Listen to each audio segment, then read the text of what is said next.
ஆண்டவரும் இரட்சகருமாகிய இயேசு கிறிஸ்துவின் இனிய நாமத்தில் உங்கள் யாவருக்கும் அன்பின் வாழ்த்துக்களை தெரிவித்துக் கொள்கிறேன். அருமையான தேவ பிள்ளைகளே, இந்த புதிய நாள் புதிய நம்பிக்கை, new day new hope daily devotion மூலமா இந்த நாளில் கூட உங்களை சந்திப்பதில் நான் மிகுந்த மகிழ்ச்சி அடைகிறேன். அல்லேலூயா.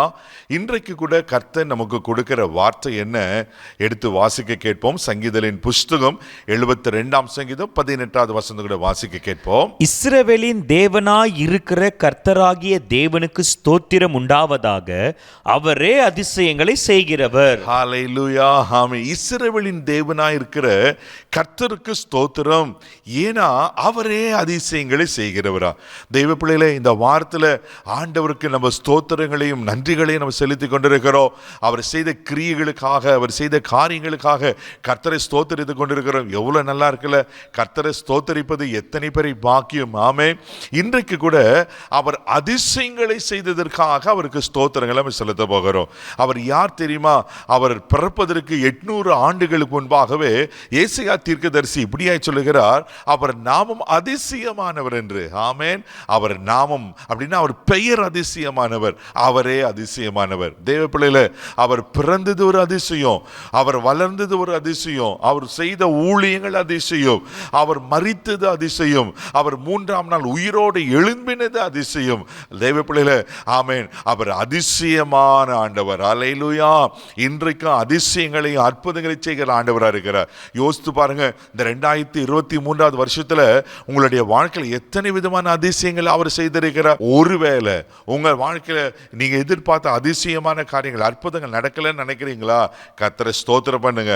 நிச்சயமா அவர் அதிசயங்களை செய்வதற்கு உண்மையில தேவனா இருக்கிறார். யோபுவின் புஸ்தகம் 9ஆம் அதிகாரம் 10வது வசனத்தில் வாசிப்பீங்கன்னா, யோபு இப்படியா சொல்லுகிறார், வாசிக்க கேட்போம். ஆராய்ந்து முடியாத பெரிய காரியங்களையும் எண்ணி முடியாத அதிசயங்களையும் அவர் செய்கிறார். பாருங்க, ஆராய்ந்து முடியாத பெரிய காரியங்கள், எண்ணி முடியாத அதிசயங்களை.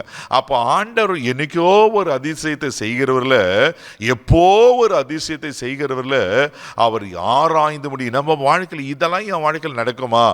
நான் கனவுளோட யோசித்ததில்லை, என் நிலைமை இப்படி உயரும், என் வாழ்க்கை இப்படி ஆசீர்வதிக்கப்படும், எனக்கு இப்படிப்பட்ட ஜாப் கிடைக்கும், நான் இப்படிப்பட்ட காரியங்களை செய்வேன், என் பிள்ளைங்களுக்கு இதெல்லாம் கிடைக்குமான்னு ஒருவேளை ஏங்கிற நாட்கள் உண்டு, கனவு கண்ட நாட்கள் உண்டு. ஆனால் நிஜமா என் வாழ்க்கையில் இப்படியெல்லாம் நடக்குதா அப்படின்னு நீங்கள் ஒருவேளை ஆச்சரியப்படத்தக்கலாம். தேவனில் அவர் ஆச்சரியப்படத்தக்கது அதிசயமான காரியங்களை செய்கிற தேவனாக இருக்கிறார். இங்கே சொல்லப்பட்டிருக்கு, ஆராய்ந்து முடியாத பெரிய காரியங்களையும் எண்ணி முடியாத அதிசயங்கள். அல்லேலூயா. அவர் அதிசயங்களை செய்வேன்னு சொன்னா நிச்சயமா செய்வார். ஒருவேளை என்ன ஒரு அதிசயம் கிடைச்சா, ஒரு அற்புதம் நடந்தா போதும் நினைக்கிறீங்களே? இல்லை, நீங்க எண்ணி முடியாத அதிசயங்களை பார்க்க தான் போறீங்க. ஆண்டவர் நிச்சயமா அதை செய்ய உண்மையில் இருக்கிறார். ஏன்னா மீகா தீர்க்கதரிசி சொல்லுகிறார், 7ஆம் அதிகாரம் 15ஆம் வசனம் கூட வாசிக்க கேட்போம். நீ எகிப்து தேசத்திலிருந்து புறப்பட்ட நாளில் நடந்தது போலவே உன்னை அதிசயங்களை காண பண்ணுவேன். உன்னை அதிசயங்களை காண பண்ணுவேன். அல்லேலூயா. ஒருவேளை இந்த 2023ஆவது வருஷங்களோட அதிசயத்தை பார்க்கலையே, என் வாழ்க்கையில ஒரு நன்மை வரலையே, நீங்க கலங்கி கொண்டிருக்கலாம். தேவபிள்ளை, இன்னும் நாட்கள் இருக்கு. இன்னும் கர்த்தர் உங்களை அதிசயங்களை காண பண்ண உண்மையில் வர இருக்கிறார். ஸ்தோத்திரம் பண்ணுங்க, ஆண்டவருக்கு நன்றி சொல்லுங்க, ஆண்டவரை ஸ்தோத்திரிங்க. இந்த வருஷத்தின் கடைசி நாட்களில் ஆண்டவரை ஸ்தோத்திரித்தை கொண்டிருங்க. ஆண்டவர் உங்களை அதிசயமான காரியங்களை காண செய்வார்.